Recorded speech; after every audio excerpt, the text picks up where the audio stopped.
Okay. Parang first time ko ata magluluto sa simbahan. Noche Buena ba? Hindi ba breakfast?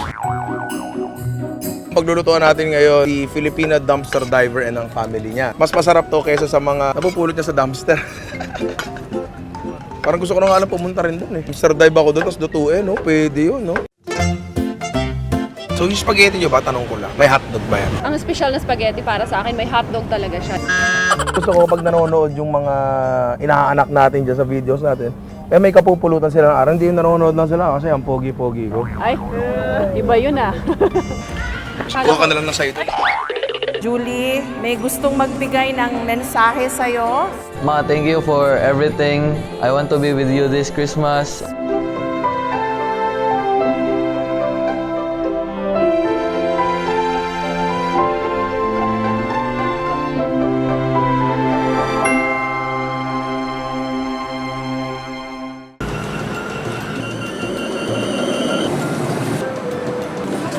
Hello, hello, hello!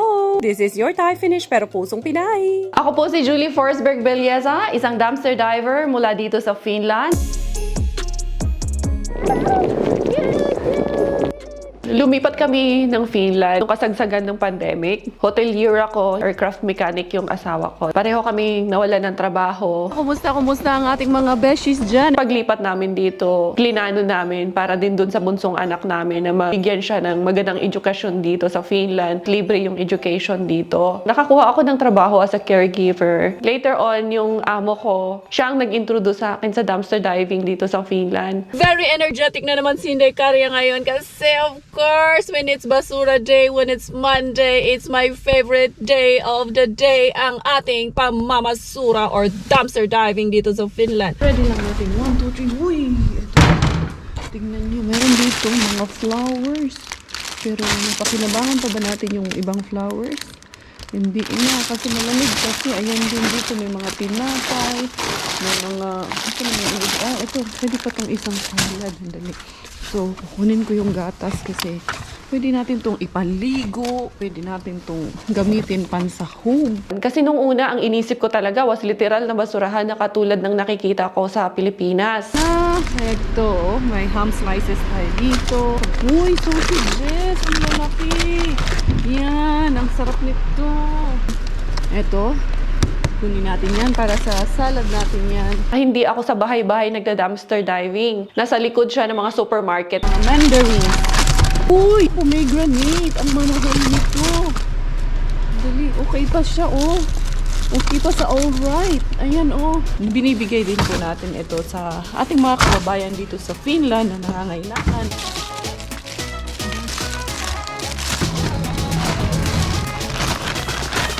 There you go, finally! Eto na po sa harapan natin yung mga blessings na nakuha natin for today. Eto po yung ating mga scrap na nakuha natin kay Mr. Suspense kanina. Eto din po yung mga giniling na nakuha natin today. Ipang-aayuda natin sa ating mga kababayang estudyante dito. Pinanganak ako sa Thailand. Ang nanay ko po ay isang Thailander. Ang tatay ko naman po ay isang Finnish. Lumaki ako sa Pilipinas. Dinala ako ng tatay ko sa Dumaguete, Negros Oriental. Ang struggles ko sa habang lumalaki ako, napagkaitan ako. Alam ko na hindi yun yung tunay kong pamilya. Lumaban ako kasi kailangan kong mahanap yung tunay kong pagkatao. Kung sino yung nanay ko. 2012, December 25, yun yung pinaka best Christmas na nangyari sa akin. 27 years old ako nung nahanap ko yung biological mother ko sa Thailand. 18 years old po ako nung nabuntis ako doon sa panganay kong anak. Naaawa ako sa anak ko eh. Kasi kahit vitamins, kahit gatas, hindi ko mabili. Dahil sa hirap ng buhay, yung anak ko, nung nag-asawa na ako, laging limited ang ingredients. So, nagluluto ako ng spaghetti kasi yun yung favorite ng anak kong kainin tuwing Noche Buena. Huling Pasko na maalala ko, magkasama kami. I think 5 years old yung panganay kong anak. OFW, nandun yung pagtitipid. Mas pipiliin ko na lang na ipadala na lang sa anak ko yung panggastos ng ticket, pauwi. Ito po, 6 years na po to. Sira-sira na, pero hindi ko po tinatapon kasi may sentimental value. Sapatos na bigay ni mama. Si mama po ay isasakripisyo po ang kanyang sarili para po sa akin at sa aking kapatid. Yung mga taon na hindi ko kasama yung anak ko na nagpapasko, lalo na yung wala pa yung bunso ko, sobrang lungkot. Masakit para sa akin kasi ayoko kasi isipin ng anak ko na hindi siya importante.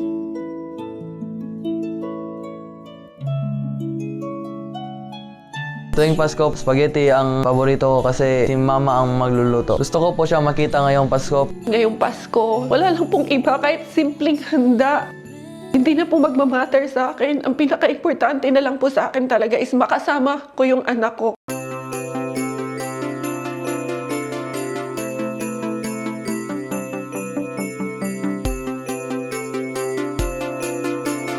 Excited na umuwi ng Pilipinas.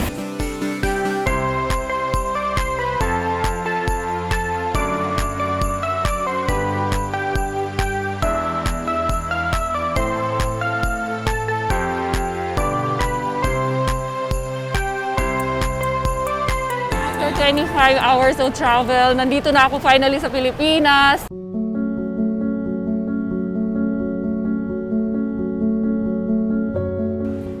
Magsisindi tayo ng kandila, yun ang ating unang gagawin bago tayo magsimbang gabi ngayon.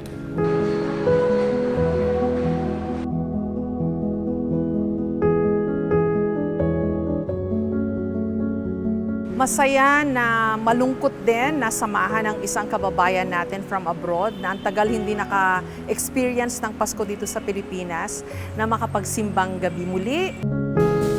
Uy, Ma'am Jess, good afternoon. Uy! Nandito din po pala kayo. Julie, kamusta? Okay naman po. Kamusta ang buhay mo sa Finland? Okay naman po ang buhay sa Finland despite na napakalungkot po dahil malayo po sa aking pamilya. Pero mabuti nakauwi ka ngayon, ha? Yes po, dahil magpapasko at sobrang miss na miss ko na po kasi yung aking binatang anak. Sino yung pagtitirik mo ng kandila rito? Actually, yung pamilya ko at lalong-lalo na yung binata kong anak. Hindi ka, magsimbang gabi tayo.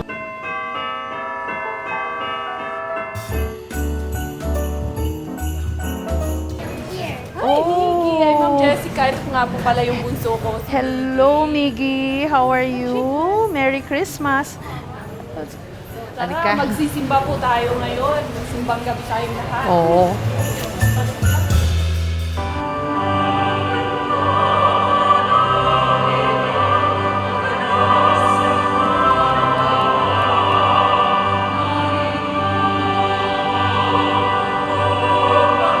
Meron tayong special na panauhin sa gabi nito, Miss Jessica Soto. Ngayon pa lang ho, binabati ko na kayo ng Merry Christmas and a Happy New Year. Kami po'y nandito para samahan po ang paglalakbay ng isang OFW na gusto ho naming itampok ngayong Pasko. Wala hong iba kundi si Julie Belleza. Julie, halika rito, Julie. Si Julie po ay 12 years nang hindi po nagpapasko sa Pilipinas. 3 taon na rin po niyang hindi nakakasama yung panganay niyang anak. Julie, may gustong magbigay ng mensahe sa'yo? Ma, thank you for everything. I wish you success sa imong vlogs. I want to be with you this Christmas. I wish you good health. Magsisikap po ako sa pag-aaral para po sa inyo po. Kumusta na mo Dia? Kumusta na mong Miggy? Wagamping mo perme. I love you so much, ma, and makauli ka karong Pasko kay gimingaw na ako sa imong spaghetti. Baka may gusto kang sabihin.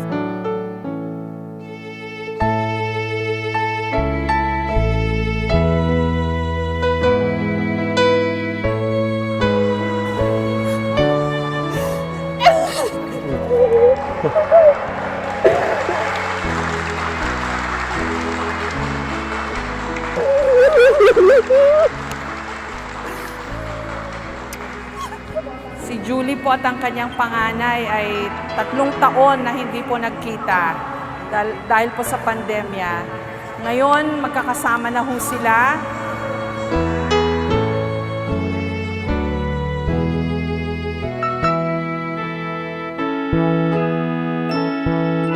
Unang-una, maraming salamat po. Kasama ko na po yung binata kong anak. Napakahirap. Napakahirap maging isang OFW at lalong-lalo napakahirap maging isang ina kasi kailangan mo lumaban. Kailangan hindi ka na mapagod. Mahal na mahal ko kayo ng kapatid mo. And I'm sorry for the past 12 years na hindi kita kasamang magpasko. Pero ngayon, eto na ako. Susulutin ko yung panahon na nandito ako ngayon sa Pilipinas. I love you.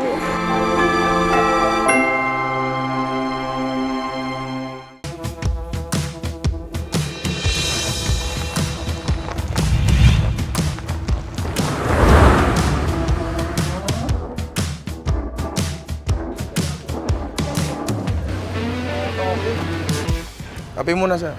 Kape. Ikaw. Yes sir, thank you.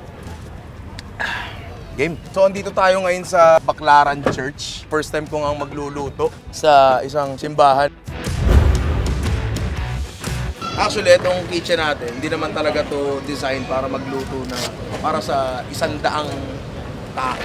Kaya meron tayong suporta ng isa pa ditong kalan.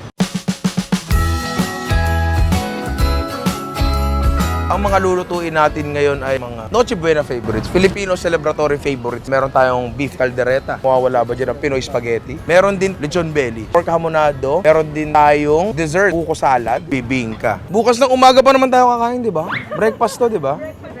Di ba? Yan. Balita ko may papakainin tayo ngayon. Ay, sa bagay, kaya nga tayo nandito. Nung gagawin ko sasayaw, hindi naman siguro ako sasayaw.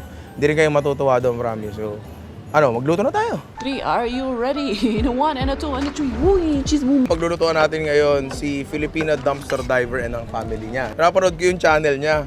Sobrang laking bagay. Nakakatuwa lang talaga. Diba? Kaya excited akong paglutuan siya. Mas masarap to kaysa sa mga napupulot niya sa dumpster. Parang gusto ko na nga lang pumunta rin doon eh. Dumpster dive ako doon, tapos lutuin. No? Pwede yun, no?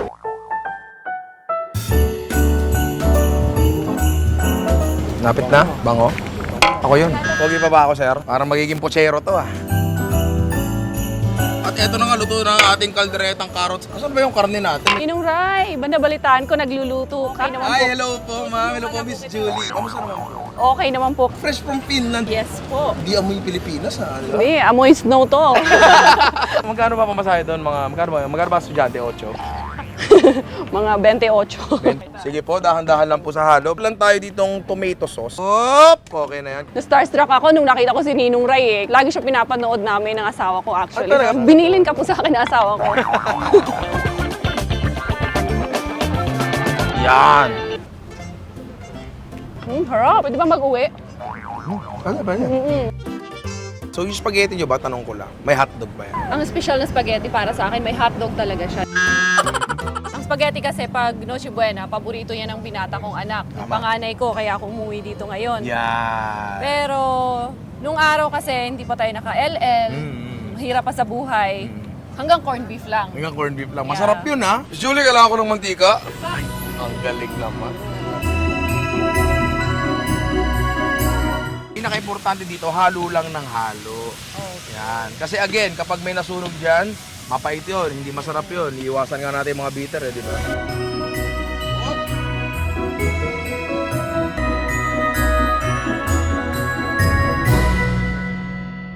Simulan na natin to. Gusto ko pag nanonood yung mga inaanak natin dyan sa videos natin, may kapupulutan sila ng araw. Hindi yung nanonood lang sila kasi ang pogi-pogi ko. Ay, iba yun ah.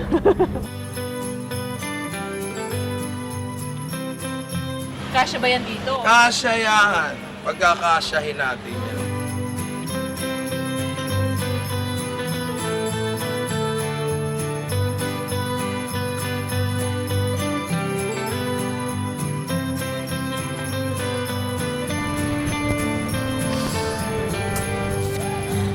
Ito, isa to sa paborito ko talaga na mga handa kapag Pasko, Noche Buena, and ito ay pork hamonado.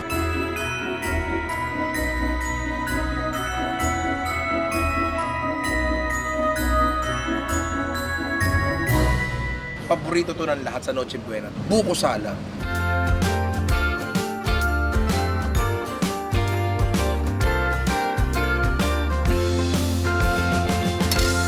Merry Christmas sa inyo mga inaanak. Di ba sabi sa'yo, kinakabahan ako sa susunod na lulutuin yan. Kaya meron na lang akong kinuhang mga tao para gumawa ng dessert na medyo natatakot ako.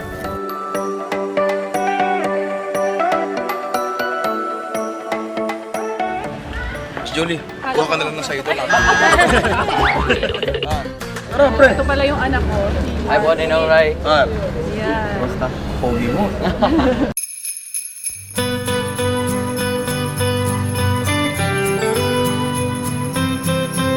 Miss Julie, eto Ninong na nga Rai. ang 100 food packs na ipapamigay natin dito sa Baclaran, di ba? Tara, ipamigay na natin to Ninong Rai. Yes, sana matuwa sila. Teka, meron ba tayo dito? Susubi na ako ng akin. Isa, dalawa, tatlo. Ilan ba kami doon? Hindi, akin lang to. Bahal na sila. Iba sa inyo na pamigay. Yung kapitbahay mo, baka nakalimutan mo. Oo nga. Kay Aling Lucy.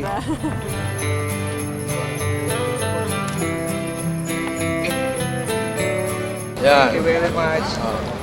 Yan, Merry Christmas. Okay. Oh, sir, kamusta naman yung pagkain? Okay, sir. Okay naman, okay naman? Goods naman, goods naman. Masarap. Ang paborito ko ay yung Letson Belly and the caldereta.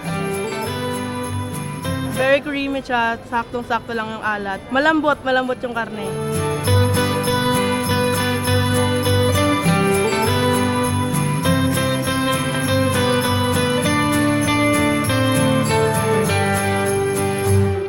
So after nating mamigay ng pagkain, tayo naman ang kakain. Kanina pa ako takam na, sino nagluto nito? Parang makarap to. Di ba?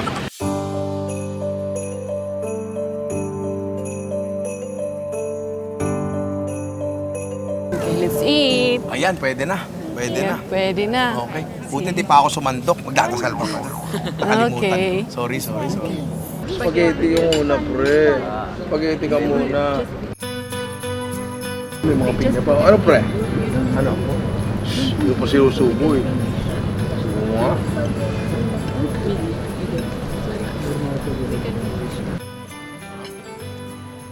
Merry Christmas, pare.